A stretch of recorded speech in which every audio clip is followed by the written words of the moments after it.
నమస్తే అండి. రైట్. ఏమంటారు? భూముల కబ్జాలపైన అఖిలపక్ష భేటీ కూడా నిర్వహించాలి అని అన్నారు. సీఎం తీసుకున్న ఈ నిర్ణయానికి నారాయణ కూడా స్వాగతించారు. మీరు కూడా అఖిలపక్ష భేటీ నిర్వహించాలి అని అంటున్నారు. వాస్తవంగా ఇట్లాంటి కార్యక్రమం తీసుకోవడం అయితే మంచిది. అయితే దీన్ని కంటిన్యూ చేస్తారా లేదా అనేటువంటి దాని మీద మాత్రం సర్వత్రా అందరికీ అనుమానాలు ఉన్నాయి. గతంలో బీఆర్ఎస్ కూడా నాగార్జున అక్కడి వరకు వెళ్ళింది, కానీ ఏమి చేయలేకపోయారు. ఇప్పుడు పడగొట్టారండి, వాళ్ళు ఏమీ చేయలేదు. ఇప్పుడు కూల్చేశారు. కూల్చేసిన దాని మీద కొద్దిగా ఆశలు వచ్చినాయి చాలా మందికి. దీని మీద పనిచేసే వాళ్ళకు ఇట్లా అయిపోతుంది ప్రభుత్వ ఆస్తులు అనుకునే వాళ్ళందరికీ కొంత ఆశ ఉంది. అయితే దీంట్లో రెండు రకాలుగా చూడాలి. ఇప్పుడు ఈ ప్యానెల్లో ఉన్న వాళ్ళందరూ చెప్పినట్లు ఎవరైతే అక్రమంగా డబ్బులు సంపాదించుకొని అక్రమంగా ఆక్రమించుకొని వ్యాపారాలు చేస్తున్నటువంటి వాళ్ళని ఒక రకంగా చూడాలి.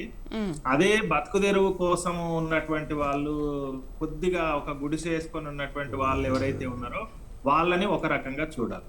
అక్కడ నుంచి మొత్తం తొలగించేటువంటి కార్యక్రమం చేసేటప్పుడు వాళ్ళకి ప్రత్యామ్నాయం చూపించాలి, ప్రభుత్వం తీసుకోవాలి. వీళ్ళు అసలు వ్యాపారం చేసి కోట్లు సంపాదించారు. సంపాదించినటువంటి వాళ్ళ దగ్గర నుంచి రికవరీ కూడా చేసిన ఇబ్బంది ఏమీ లేదు, ఈ రాష్ట్రానికి నష్టం కాదు. కానీ ప్రభుత్వం ఇప్పుడు తీసుకున్నటువంటి నిర్ణయం ఏదైతుందో కొద్ది మందిని భయపెట్టి దాని నుంచి వెనక్కి వచ్చి అట్లాంటిది కాకుండా ఒక చిత్తశుద్ధితో సంకల్పంతో ఇప్పుడు లీగల్ గా ఇబ్బంది వస్తుందేమో అనేది కూడా చెప్తున్నారు.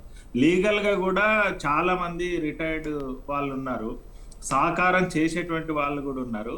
నిజంగా ప్రభుత్వ ఆస్తుల్ని కాపాడబడుతుంది లేదు. ఇప్పుడు వరదలు వస్తున్నాయి. ఇప్పుడు చెప్పిన మేడం చెప్పినట్టు వరదలు వచ్చినప్పుడు హైదరాబాదు భయపడి పాఠశాలలకు సెలవులు, ఆఫీసులకు సెలవులు ఇవ్వాల్సినటువంటి కండిషన్ వచ్చేసింది. ఇప్పుడు మూసి పరివాహక ప్రాంతం అంతా కూడా ఎక్కువ ఎవరు కబ్జా చేసి ఉంటారంటే పెద్ద పెద్ద ఉన్నాయి, హోటల్స్ ఉన్నాయి. ఇంకా ఇప్పుడు మీరు చూస్తే మన ట్యాంక్ బండ నుంచి మొదలుకొంటే పెద్ద పెద్ద హోటల్స్, పెద్ద పెద్ద స్కూల్స్, ఆ కన్స్ట్రక్షన్స్ నాలా పక్కనే ఉంటది. ఆ నాలానంతా కూడా కబ్జా చేసి పెట్టుకొని ఉన్నారు.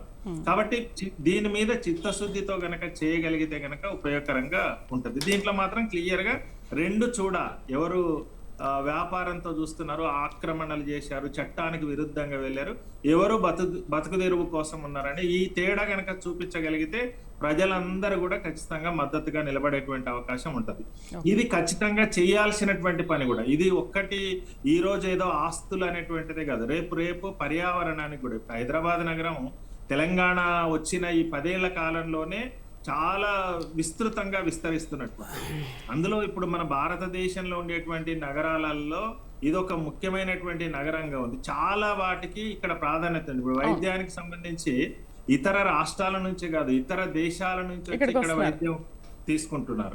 తర్వాత విద్యకు సంబంధించినటువంటి విషయంలో కూడా అంత ప్రాధాన్యత ఉంది. వాతావరణం కూడా అంత సానుకూలమైనటువంటి వాతావరణం ఉంది. కాబట్టి ఈ నగరం అనేటువంటిది విస్తరణ జరుగుతుంది. వీటన్నింటినీ రక్షించగలిగితే మరింత విస్తరించి మరింత అభివృద్ధి చెందేటువంటి అవకాశం కూడా ఉంటుంది. కాబట్టి ఆ దిశగా చర్యలు చేపట్టగలిగితే గనక ఖచ్చితంగా ప్రభుత్వాన్ని అందరూ అభినందిస్తారు. ఇది పార్టీ అనో లేదా రాజకీయాలు అనేటువంటి దాన్ని పక్కన పెట్టి గనక ఇప్పుడు ఏదైతే ప్రచారం జరుగుతున్నట్లు చర్యలు తీసుకుంటారో, ముఖ్యమంత్రి గారి సోదరుడిది కూడా కూల్చేయడానికి ఎట్లయితే ఇప్పుడు ముందుకెళ్తున్నారనేటువంటి జరుగుతుందో ఆ రకంగా వెళ్ళగలిగితే కనుక ఖచ్చితంగా అన్ని తరగతుల నుంచి కూడా ప్రశంసలు వస్తాయి. అంటే అందరూ అన్నట్టు అది గనక ఒకవేళ ఆగితే గనక ఇంకేం చేయలేం, కానీ ఆగకపోతే గనక ప్రజలందరూ కూడా హర్షిస్తారు.